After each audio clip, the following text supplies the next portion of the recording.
ओहो, हल्की हल्की सर्दी आ गई है। अब तो बहुत काम बढ़ेगा। हाँ दीदी, सर्दियों में तो काम बहुत फैलता है और खाने पीने का सामान भी ज्यादा चाहिए होता है। देखते हैं इस बार की हमारी सर्दी कैसी जाएगी।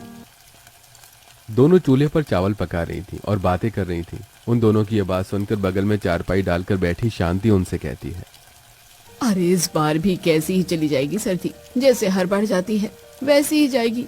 हम गरीबों के लिए वक्त के साथ मौसम तो बदलते हैं, लेकिन मौसम के साथ कभी हमारा वक्त नहीं बदलता। वाह मम्मी, कितनी गहरी बात बोली है आपने। अरे इतनी बरसों से सब देख रही हूँ तो अच्छे से जानती हूँ कि क्या होता है क्या नहीं। हर बार कोशिश होती है जिंदगी में कुछ अच्छा होने की, लेकिन कभी कुछ अच्छा होता ही नहीं। कोई बात नहीं मम्मी जी, अब जीवन में संघर्ष तो होते ही हैं और जिंदगी में आए हैं तो संघर्षों का सामना तो करना होता है, लेकिन हमें कभी हार नहीं माननी चाहिए। एक न एक दिन हमारे दृढ़ निश्चय के साथ किस्मत जरूर बदलती है। घर की महिलाएं बात कर रही थी, तभी वहां पर घर के मर्द और बच्चे भी आ जाते हैं। लाओ अब जल्दी से खाना लगा दो, उसके बाद काम पर भी जाना है, लेट हो रहा है। जी बैठ जाइए, अभी परोस देते हैं खाना। सभी खाना खाने बैठ जाते हैं और उसके बाद नेहा सभी को खाना परोसती है। खाने में सूखे चावल थे और बिल्कुल पतली सी दाल थी। अरे बहू, इतना कम खाना डाला है थाली में, क्या और खाना नहीं है? पापा जी, घर में राशन खत्म हो गया है। मुश्किल से पतीले में एक कटोरी चावल और बचा है। लीजिए, मैं और डाल देती हूँ। अरे नहीं बहू, मुझे और नहीं चाहिए। मैं तो शांति की प्लेट देखकर कह रहा था। अजी नहीं, मुझे भी और नहीं चाहिए। इतने में तो मेरा पेट अच्छे से भर जाएगा। किसी के लिए भी थाली में पर्याप्त खाना नहीं था, लेकिन रमेश को जब ये बात पता चली कि पतीले में और ज्यादा खाना नहीं बचा है, तो इसीलिए उसने मन मारते हुए ऐसा कहा। सभी खाना खा लेते हैं, किसी का भी ठीक से पेट नहीं भरा था। मम्मी मम्मी, मेरा पेट बिल्कुल नहीं भरा, मुझे और खाना खाना है।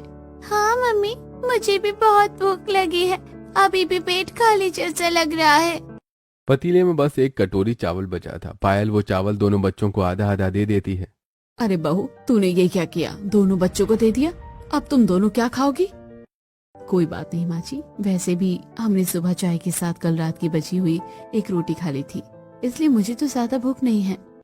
शांति समझ गई थी कि उसकी दोनों बहू बहाना बना रही हैं, जिसे देखकर उसकी आंखें नम हो जाती हैं। हाँ बिल्कुल, मुझे भी बिल्कुल भूख नहीं लग रही है। अरे पगली, तुम दोनों को तो झूठ बोलना भी नहीं आता। मैं अच्छे से जानती हूँ रोटी दान बिल्कुल खाली था, रात को कोई रोटी नहीं बची थी। सच में पता नहीं भगवान भी हमारी कितनी परीक्षा ले रहा है। ठीक से हम पेट भर खाना भी नहीं खा सकते। कितनी खराब किस्मत है हमारी। बाकी सबके यहाँ पेट भर राशन घर में हमेशा रहता है, लेकिन हमारे यहाँ पेट भर खाना तक नसीब नहीं होता। माँ तुम चिंता मत करो, हम अपनी तरफ से खूब मेहनत करेंगे। हम कोशिश करेंगे आज अपने सेठ से अच्छी दिहाड़ी लेकर आए। एक्स्ट्रा काम करना होगा वो भी कर लेंगे, ताकि आज घर में राशन आ सके। इतना कहकर दोनों भाई यश और रोहन अपने अपने काम पर चले जाते हैं। दोनों ही एक फैक्ट्री में दिहाड़ी पर काम करते थे। उन्हें हर रोज का अपने काम के हिसाब से पैसा मिल जाता था। आइए आइए पधारिया जी, आप दोनों साहब का स्वागत है। बड़ा जल्दी आ गए आप, थोड़ी देर बाद आ जाते। माफ करना सेठ जी, हम बहुत दूर से पैदल चलकर आते हैं, इसलिए कभी कभी देर हो जाती है। वैसे भी हम सिर्फ 1 मिनट लेट हैं। अच्छा जी, मुझे सिखा रहा है। अरे मुझे सिखाने की जरूरत नहीं है कि 1 मिनट लेट है या 2 मिनट। अरे एक एक मिनट की बहुत कीमत होती है। समय तो समय होता है, समय पर काम करना चाहिए। हाँ चलो जल्दी शुरू हो जाओ, वरना पगार काट लूंगा। उसके बाद रोहन और यश दोनों पूरी मेहनत से काम करना शुरू कर देते। दिन बीत जाता है और सूरज ढलने पर घर पर। मम्मी, मुझे बहुत जोर से भूख लग रही है। पापा, चाचू कब तक घर वापस आएंगे? बेटा बस आते ही होंगे, थोड़ी देर इंतजार और कर लो। मुझे तो अब और इंतजार नहीं होता, मेरे को पेट में भी दर्द हो रहा है। प्लीज मम्मी, मुझे खाना दे दो, मुझे बहुत भूख लग रही है। कभी भी हम ठीक से पेट भर खाना भी नहीं खाते। मेरे बच्चे, थोड़ी देर और इंतजार कर ले, पापा बस खाना लेकर आते ही होंगे। उनके आते ही मैं जल्दी से तुझे खाना दे दूंगी। तू जब तक सो जा, शायद भूख का तब तक पता न चले। चिंटू की हालत देखकर नेहा को बहुत बुरा लग रहा था। आखिर एक माँ का दिल दुखता कैसे नहीं। अपने बच्चों को भूख से बिलखता देखकर वो उसे खाना देने के बजाय सोने की सलाह दे रही थी, क्योंकि उसके पास और कोई चारा नहीं था। मुझे भी बहुत भूख लग रही है, लेकिन मैं तो फिर भी जैसे तैसे काबू कर लूंगी। लेकिन बच्चे कैसे करेंगे? भूख में तो इन्हें नींद भी नहीं आएगी। हे भगवान, मैं तो बस चाहती हूँ कि काश हम पेट भर खाना खा सके। वहीं दूसरी तरफ पूरा दिन खूब मेहनत करने के बाद और एक्स्ट्रा काम करने के बाद भी जब शाम को रोहन और यश अपने सेठ से दिहाड़ी मांगते हैं, तब वो उन्हें 200 रुपए दे देता है। ये क्या सेठ जी, आप हमें 100 रुपए कम क्यों दे रहे हैं? आपको तो हमें 600 रुपए देने चाहिए। अरे जब तुम ठीक से काम नहीं करोगे तो पैसे तो काटूंगा ही। लेकिन सेठ, हमने गलत क्या किया है? एक तो हमने एक्स्ट्रा काम भी किया है, फिर भी तुमने हमारे इतने ज्यादा पैसे काट लिए। अरे एक तो तुम दोनों सुबह काम पर देरी से आए और ऊपर से मुझसे बहस भी की। साथ में एक्स्ट्रा काम के नाम पर तुमने सिर्फ 10 बोरी ही लोड की है, बाकी 10 बोरी तो बच गई ना। लेकिन हमसे जितना कहा गया था हमने तो उतना काम किया है। उस काम के हिसाब से तो 600 रुपए बन रहे हैं। सिर्फ 1 मिनट लेट आने पर आप हमारे 200 रुपए नहीं काट सकते। रोहन के ऐसा बोलने पर सेठ भड़क जाता है। अरे तू फिर से मुझे सिखाने की कोशिश कर रहा है कि मुझे क्या करना है और क्या नहीं। अरे चुपचाप चला जा यहाँ से, काम से निकाल दूंगा तो तुझे कोई रखेगा भी नहीं। फोकट में अपने पेट पर लात मत मार। रोहन और यश सेठ के खराब व्यवहार से अच्छे से वाकिफ थे, इसीलिए वो आगे ज्यादा बहस नहीं करते और चुपचाप पैसे लेकर वापस घर चले जाते हैं। घर जाते हुए रास्ते में वो राशन की दुकान पर जाते हैं। अरे आ गए फिर से मुंह उठाकर दोनों भाई। हाँ भैया, दरअसल हमें राशन चाहिए। अरे भाई, मेरी दुकान में फ्री में कुछ नहीं मिलेगा। अगर पैसे लाए हो तो बात करो। हाँ बिल्कुल, हम पैसे लेकर आए हैं। हमें 3 किलो आटा, 2 किलो चावल दे दो, साथ में 1 किलो दाल भी दे दो। तुम्हारा पिछले हिसाब में से 100 रुपए रहता भी है। ठीक है, हमारे पास 400 रुपए हैं। अब इसमें से पिछले पैसे काट लो और बाकी का राशन दे दो। उन पैसों में जितना राशन आता है वो लेकर दोनों घर वापस चले जाते हैं, जहां पर पूरा परिवार भूखा प्यासा बड़ी बेसब्री से उनके आने का इंतजार कर रहा था। दोनों बच्चे दौड़कर अपने पापा के पास जाते हैं। पापा, क्या आप हमारे लिए खाना लेकर आए हो? मुझे बहुत तेज भूख लग रही है। अपने बेटे की ऐसी हालत देखकर यश को भी बहुत बुरा लगता है। हाँ बेटा, चिंता मत करो, मैं लेकर आया हूँ। लो, सबके लिए खाना बना दो। यश राशन की थैली नेहा को दे देता है और उसके बाद पायल और नेहा दोनों चूल्हे पर आग जलाकर खाना बनाने की तैयारी करती हैं। आज हमें थोड़ा ही राशन मिला है, इसमें कम से कम भी 3 दिन गुजारने हैं। उस खड़ूस सेठ ने फिर से हमारी दिहाड़ी काटी है। एक तो 2 या 3 दिन में हमें पैसे देता है, उसमें से भी 100-200 रुपए हमेशा काट लेता है। सच में वो बहुत बेकार है और हमारी मजबूरी का फायदा उठाता है। अभी हमें कहीं और काम नहीं मिल रहा है, इसीलिए ऐसा कर रहा है। हम गरीबों के साथ ऐसा ही होता है।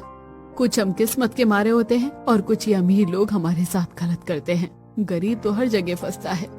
वहीं दूसरी तरफ पायल और नेहा सबके लिए खाना बना देती है और आज खाने में सबको चावल के साथ पतली दाल और 1-1 रोटी भी परोसी जाती। अरे चलो, कम से कम 2 दिन बाद आज तो थोड़ा बहुत पेट भरकर खाना खा ही लेते हैं, फिर पता नहीं कब किस समय भूखा रहना पड़े। बिल्कुल सही कहा, हमारी जिंदगी में कब तूफान आ जाए कुछ नहीं पता।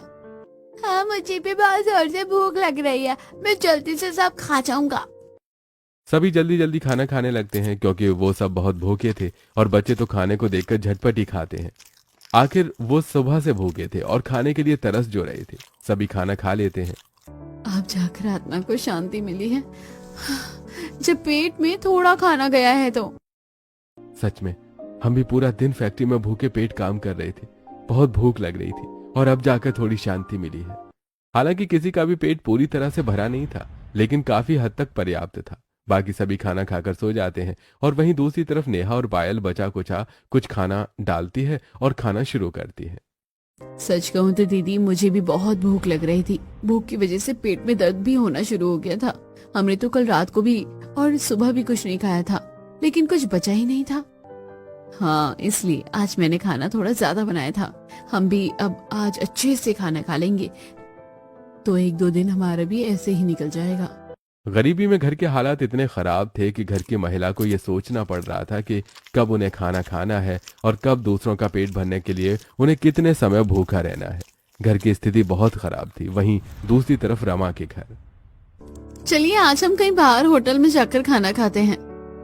ये फिर तो बहुत मजा आएगा। रमा अपने पति, बेटे और अपनी सास के साथ होटल में खाना खाने जा रही थी। मोनू घर से बाहर आता है तब उसे देखकर। मोनू, क्या हमारे साथ खेलेगा? नहीं, अभी नहीं, मैं तो अभी मम्मी के साथ होटल में खाना खाने जा रहा हूँ। इतना कहकर मोनू गाड़ी में बैठकर वहाँ से चला जाता है। सभी होटल में जाकर इतना मस्त और स्वादिष्ट खाना खाते हैं, लेकिन हमें तो पेट भर खाना भी नहीं मिलता। सादे से चावल भी थोड़े से ही मिलते हैं, पेट नहीं भरता बिल्कुल भी। अमीर परिवार होटल में जाकर बहुत सारा खाना ऑर्डर कर लेता है। वो पूरा खाना खा भी नहीं पाते और खाना बच जाता है। मेरा तो पेट भर गया, मैं और नहीं खा सकती अब। मेरा भी हो गया बिल्कुल।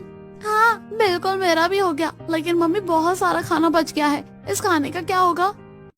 कुछ नहीं, कूड़े में चला जाएगा और क्या होगा बेटा। चलिए जी आप बिल दे दीजिए और चलते हैं घर। उन्हें खाने की बिल्कुल भी कदर नहीं थी। वो बिल पे करते हैं और घर वापस आ जाते हैं। अगले दिन जब मोनू पिंकी चिंटू के साथ खेल रहा था तो तुम्हें पता है कल मैंने होटल में बहुत सारा खाना खाया, इतना तुमने कभी देखा भी नहीं होगा। Golgappe, pizza, chowmein, burger, pulao, rasmalai बहुत मीठी और अच्छी होती है। ये सब सुनकर पिंकी और चिंटू के मुंह में पानी भर आ जाता है। हमें भी रसमलाई खानी है। अरे पहले तुम ढंग से पेट भर के रोटी चावल तो खा लो, उसके बाद रसमलाई खाना। तुम्हारे घर में तो पेट भर राशन भी नहीं आता। दोनों बच्चे उदास हो जाते हैं। इस तरह दिन गुजर रहे थे और वक्त के साथ ठंड भी बढ़ रही थी। अरे अभी तक तो हम सिर्फ भूख के मारे परेशान हो रहे थे, लेकिन अब तो ठंड का भी कहर पड़ रहा है। धीरे धीरे तो और ठंड बढ़ेगी। अरे सच में हमारे पास तो सर्दी में ओढ़ने के लिए कुछ ढंग का भी नहीं है। हाँ मम्मी, मुझे भी बहुत ठंड लग रही है। हमारे पास तो स्वेटर भी नहीं है, वही फटा पुराना है, तो सर्दी कैसे निकलेगी? कोई बात नहीं बेटा, हम कुछ न कुछ इंतजाम जरूर करेंगे, इतनी चिंता मत करो। अभी चलो हम सब बाहर आंगन में बैठकर आग जला लेते हैं, और आग सेकेंगे तो थोड़ी राहत मिलेगी, सर्दी नहीं लगेगी। पायल की बात से सहमत होकर पूरा परिवार बाहर आंगन में आ जाता है। इसी बीच में ढेर सारी लकड़ियां जलाकर उसके चारों तरफ बैठकर आग पर सिकाई करना शुरू करता है। अब बहुत अच्छा लग रहा है, अब सर्दी नहीं लग रही है। हाँ बेटा, अब तुम जितनी देर चाहो यहाँ पर आराम से बैठ सकते हो।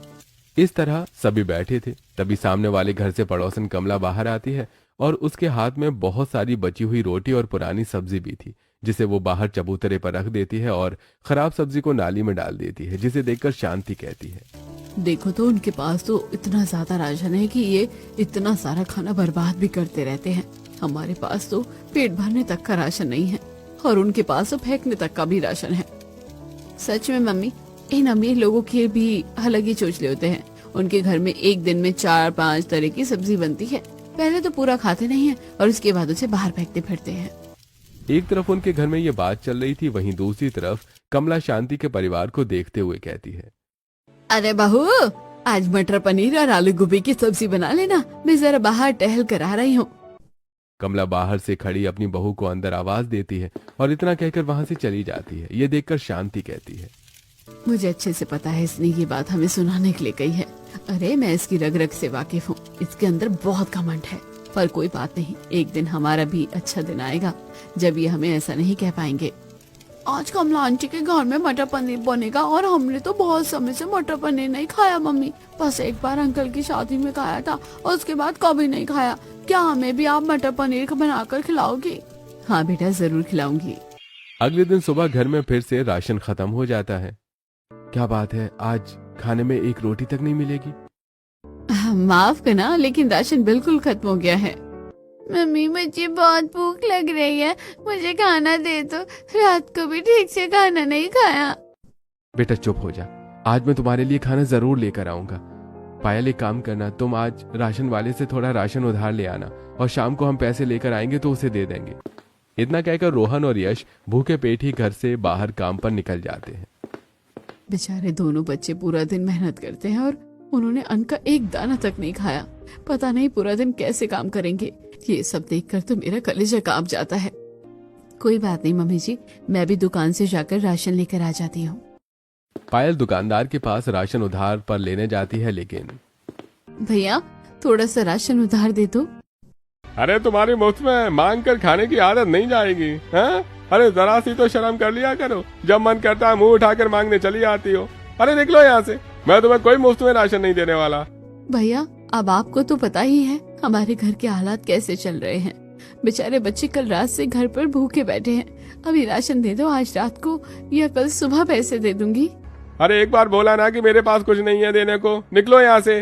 अब जब पैसे आएंगे तभी कुछ खाने को दूंगा, वरना एक दाना तक नहीं देने वाला मैं। उधार में देता हूँ इसलिए तो तुम्हारी आदत खराब हो रही है। इतना ही मांगने का शौक है तो जाकर भीख मांग लो। बाकी ग्राहकों के सामने इतनी खरी खोटी सुनने के बाद पायल घर वापस आ जाती है और उसकी आंखों में आंसू थे। क्या बात है बेटा, तू इस तरह रो क्यों रही है? पायल शांति को सारी बात बता देती है। सच में बहुत भारी संकट है हमारे ऊपर। दुनिया वाले भी हमें ताने ही देते हैं। अरे उस नास बेटे को राशन नहीं देना था तो ना देता, लेकिन दूसरों के सामने इतनी खरी खोटी सुनाने की क्या जरूरत थी। कहते हैं ना, जब बुरा वक्त चलता है तो हर कोई हमारे साथ बुरा ही करता है। यानी मम्मी अब हमें खाना नहीं मिलेगा? पिंकी की ऐसी बात सुनकर पायल की आंखों से और आंसू बहने लगते हैं। और जब रात को दोनों भाई काम से घर वापस आते हैं, दोनों के खाली हाथ देखकर सभी बहुत उदास हो जाते हैं। क्या आज घर में खाना नहीं बना? पायल, क्या तुम राशन लेकर नहीं आई? मैं राशन लेकर कैसे आती? हमारे पास पैसे नहीं है तो राशन नहीं मिला। पायल रोहन को सारी बात बता देती है और ये सब सुनकर रोहन की भी आंखें नम हो जाती हैं। सच में मेरे ऊपर तो लानत है। मैं अपने परिवार को पेट भर खाना भी नहीं खिला सकता। पता नहीं हमारी किस्मत इतनी खराब क्यों है। सच में भैया, हम कितने मजबूर हैं। उधर सेठ जी हमारे साथ इतना गलत व्यवहार करता है, हम ठीक से पैसे भी नहीं कमा पा रहे हैं और ना ही परिवार का पेट भर पा रहे हैं। सभी बहुत परेशान और हताश थे। उस रात ना तो उनके घर का चूल्हा जला और ना ही कोई खाना खा पाया। लेकिन तभी बस अब बहुत हो गया। हम इस तरह हार नहीं मान सकते। हर रोज बच्चों को भूख से तड़पता हुआ मैं नहीं देख सकती। सिर्फ बच्चे ही नहीं, हम सभी को भी भूखा रहना पड़ता है, जिससे हम ठीक से काम भी नहीं कर पाते। मैं कल ही जाकर दूसरों के घरों में साफ सफाई का काम करूंगी, और ताकि सबको भर पेट खाना मिल सके। बिल्कुल सही कह रही है दीदी आप। अब हमें ही करना होगा कुछ। सर्दी है, किसी के पास स्वेटर तक नहीं है पहनने को, ओढ़ने को रजाई नहीं है, पूरी रात ठंड से कांपते हैं हम। आप दोनों इतने बड़े परिवार का पालन पोषण अकेले कैसे कर पाएंगे? हमें मदद करनी होगी। इस तरह पायल और नेहा ये ठान लेती हैं और अगले ही दिन उन्हें अलग अलग जगह काम मिल जाता है। दोनों को ही घर की साफ सफाई का काम मिलता है। अच्छा, ठीक से काम करना वरना पगार काट लूंगी। जी ठीक है मालकिन। अब पायल कड़कड़ाती ठंड में सुनीता के घर का सारा काम करती है। साफ सफाई, बर्तन धोना, कपड़े धोना, खाना बनाना, सब कुछ करती है। वहीं दूसरी तरफ नेहा भी अपनी मालकिन के घर में ये सब काम कर रही थी। मालकिन, सारा काम हो गया, क्या अब मैं घर जा सकती हूँ? अरे इतनी भी जल्दी क्या है? अभी मेरे पति घर नहीं आए हैं, बाद में उनका भी तो गर्म खाना बनाना है। ठंड में ठंडा खाना कोई नहीं खाता है। लेकिन मालकिन, मुझे घर जल्दी जाना है। अंधेरा हो गया है, 8 बजने वाले हैं, और सर्दी में तो 6 बजे ही अंधेरा हो जाता है। ओ हो, इतने नखरे हैं। आए हुए एक दिन नहीं हुआ है, इतना ही है तो जाकर घर पर भी बैठो। काम करने की क्या जरूरत है? पहले ही दिन नौकरी जाने के डर से नेहा कुछ नहीं कहती और काम करने के लिए रुक जाती है। ठीक है मालकिन, मैं रुक जाती हूँ। बस एक विनती है, घर पर बच्चे भूखे हैं। आप मुझे ज्यादा एडवांस तो नहीं, कम से कम 200 रुपए ही दे दीजिए। जाते हुए थोड़ा राशन ले लूंगी। ठीक है, चल अब मुझे टीवी देखने दे, तब तक कपड़ों को तय लगा दे। सीमा आराम से बैठकर टीवी देख रही थी और नेहा घर का बाकी काम खत्म करती है। रात को लेट काम खत्म करके 200 रुपए लेकर नेहा घर आ रही थी। रास्ते में उसे पायल मिल जाती है। बाहर एकदम ठंडी कड़कड़ाती हुई हवा चल रही थी। दोनों के पास ही स्वेटर नहीं था, इसीलिए उन दोनों को बहुत ठंड लग रही थी। दीदी चलिए राशन खरीद लेते हैं, फिर सबको खाना बनाकर खिलाएंगे। हाँ चलो। पायल उसी राशन वाले के पास जा रही थी जिसने उनकी बेइज्जती करके उसे भेजा था। तब नेहा उसे रोकते हुए कहती है, नहीं दीदी, आज के बाद इसके पास से हम राशन नहीं लेंगे। इसने आपको बहुत बुरा भला कहा है ना। मैं इसकी शक्ल भी नहीं देखूंगी। हम उसके सामने वाली दुकान से राशन लेंगे। उसके सामने ही एक छोटी सी राशन की दुकान थी। नेहा और पायल वहां जाती हैं। लीजिए भाभी जी, आपका राशन हो गया, पूरे 250 रुपए हो गए। माफ करना भैया, मेरे पास 200 रुपए हैं। कोई बात नहीं भाभी जी, आप बाकी पैसे मुझे बाद में दे देना। उसका अच्छा व्यवहार देखकर नेहा और पायल को खुशी होती है। पहली बार किसी ने उनकी गरीबी पर ताना नहीं कसा। दोनों राशन लेकर अपने घर की तरफ जा रही थी, तब वो दुकानदार उन दोनों को देखकर मुंह बनाता है। आज पैसे थे लेकिन मुझसे राशन नहीं लिया। कोई बात नहीं, जाने दो, मुझे क्या। दोनों राशन लेकर घर जाती हैं और जहां पूरा परिवार उनका इंतजार कर रहा था, राशन देखकर सभी के चेहरे पर चमक आ जाती है। आप रुकिए, हम अभी सबके लिए खाना बना देते हैं। आज और कल के लिए राशन का तो इंतजाम हो गया। रिया पायल के हाथ से आटा लेते हुए और दाल लेते हुए कहती है, भाभी आप दोनों गर्म पानी से हाथ मुंह धोकर आराम से बैठ जाओ। आप दोनों ठंड से कांप रही हो और पूरा दिन बाहर से काम करके आई हो, खाना मैं बना देती हूँ।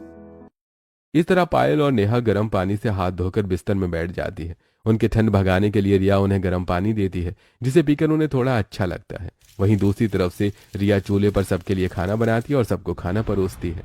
कल से कुछ भी नहीं खाया और अब खाना देखकर बहुत अच्छा लग रहा है। सच में भूख के मारे तो जान निकली जा रही थी। हाँ मम्मी, आप हमारे लिए खाना लाई हो, ऐसे ही अब हमारे लिए हर रोज खाना आएगा ना? हाँ बेटा, तुम चिंता मत करो, अब चाहे कुछ भी हो जाए घर में हम राशन की कमी नहीं होने देंगे। घर में कम से कम इतना राशन तो होगा कि हम भर पेट खाना खा सके। हाँ बिल्कुल, पेट भर राशन के लिए फिर हमें चाहे कितनी मेहनत क्यों न करनी पड़े। इस तरह सभी खाना खाते हैं और सो जाते हैं। अगले कई दिनों तक यही सिलसिला जारी रहता है। एक तरफ दोनों पति को फैक्ट्री में बहुत काम करना पड़ता, लेकिन साथ में काफी खड़ूस रेत को झेलना पड़ता। पत्नियों का भी यही हाल, खड़ूस मालकिन के सामने उन्हें भी बहुत कुछ झेलना पड़ता था। 1 महीना गुजरता और उन्हें अपनी पगार मिलती है। तब पायल और नेहा थोड़ा बहुत राशन लेकर घर आ रही थी तो सामने वाली पड़ोसन कमला दूसरी पड़ोसन के साथ ताना कसती है। बताओ, पहले पति कमा रहा था तो घर में मुट्ठी भर राशन आता था, अब दोनों पत्नियां मिलकर कमा रही हैं, तब भी मुश्किल से कटोरा भर राशन घर में आ रहा है। सच में हम तो अपने घर में महीने भर का राशन एक साथ रख लेते हैं, इन लोगों से ढंग से एक दिन का राशन भी नहीं लाया जा रहा। अपने बच्चों को लगता है भूखा रखती होंगी बस। उस समय पायल और नेहा कुछ नहीं कहती और घर के अंदर चली जाती हैं। वहीं दूसरी तरफ रोहन अपने एक दोस्त से मिलने जाता है। और बता दोस्त, कैसा है? बस यार, तुझे तो पता ही है हमारे घर के हालात कैसे चल रहे हैं। अब सर्दी आ गई है तो और भी बुरे हालात हो रहे हैं। अच्छा, क्या वहां पर बात बनी? अरे हाँ बिल्कुल, ये खुशखबरी बताने ही तो आया हूँ तेरे पास। तुझे वहां पर सिक्योरिटी गार्ड की नौकरी मिल गई है और पता है 18,000 रुपए सैलरी है। क्या सच में? हाँ, और जो सेल्स डिपार्टमेंट में तूने यश की नौकरी के बारे में बात करने को कहा था, वहां पर भी बात बन गई है। उसकी पूरे 20,000 रुपए सैलरी है। क्या इतनी सैलरी है? मुझे तो विश्वास नहीं हो रहा। अरे बहुत बड़ा मॉल है वो, चिंता मत कर। वहां पर एम्प्लॉइज के लिए बहुत से बेनिफिट्स भी होते हैं। मैंने कहा था ना, सब हो जाएगा। अच्छा हुआ कि यश जरा पढ़ा लिखा है, इसलिए उसकी अच्छे डिपार्टमेंट में जॉब लग गई। ये खुशखबरी मिलने के बाद रोहन खुशी से झूमता हुआ घर आता है और सबको बताता है। सब बहुत खुश होते हैं। आखिरकार भगवान ने हमारी सुन ही ली। अरे तुम दोनों की एक साथ अच्छी नौकरी लग गई। और यश की मेहनत का कमाल है, उसकी और अच्छी नौकरी लगी है। अरे मेरी नहीं है, आपकी मेहनत की वजह से भैया मेरी और अच्छी नौकरी लगी है। आपने पहले मुझे जबरदस्ती पढ़ाया और खुद अकेले घर संभाला था। पायल और नेहा, अब तुम दोनों काम करने की जरूरत नहीं है, हम दोनों भाई अब संभाल लेंगे।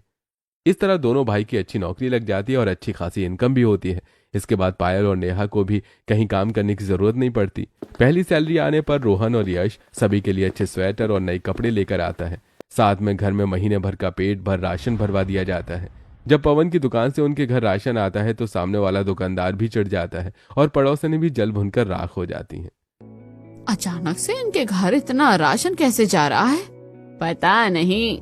अरे मेरे पास से तो अब कुछ नहीं खरीदते, पहले बस उधार खरीदते थे या 100-200 रुपए का। वहीं दूसरी तरफ गरीब परिवार में अब खुशी छा गई थी। सभी नए स्वेटर पहनते हैं और किसी को अब ठंड नहीं लगती। अरे इतने गर्म स्वेटर पहनकर तो बड़ा मजा आ रहा है। मुझे भी बहुत अच्छा लग रहा है। अब मुझे फटे पुराने कपड़ों के लिए कोई नहीं चिढ़ाएगा। हाँ, क्या अब हम रोज नए कपड़े पहनेंगे? अब हमें कभी वापस पुराने एकदम फटे हुए कपड़े तो नहीं पहनने पड़ेंगे ना? नहीं बेटा, बिल्कुल भी नहीं। और इसी खुशी में हम सभी अगले हफ्ते बाहर होटल में खाना खाने जाएंगे। ये सुनकर सभी खुश हो जाते हैं और एक हफ्ते बाद रोहन और यश अपने पूरे परिवार को घुमाने के लिए बाहर ले जाते हैं। वहीं दूसरी तरफ गरीब परिवार एक छोटे से रेस्टोरेंट में बैठकर खाना खाता है और आज सभी पेट भर के खाना खा रहे थे। मम्मी, मुझे और गोलगप्पे खाने हैं।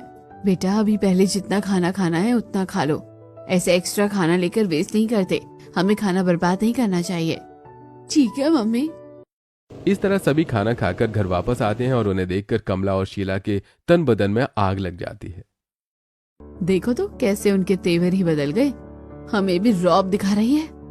बिल्कुल सही कहा। अरे पहले तो इनके पास खाने को दाने भी नहीं थे, फिर भी हमारे पास सब कुछ था। अब अचानक से सब आ गया तो इन्हें घमंड आ गया। दोनों ऐसे बात कर रही थी। गली में एक गड्ढा था जिसमें कीचड़ का पानी भरा था। वहां से एक गाड़ी जाती है और वो सारा पानी उछलकर उनके ऊपर गिर जाता है। अरे अंधा है, देखकर नहीं चल सकता क्या? सब गंदा कर दिया। वो दोनों वहां से चली जाती हैं। उन्हें ऐसे देखकर सब हंसते हैं। और करो हमारी चुगली। इस तरह गरीब परिवार के भी हालात ठीक हो जाते।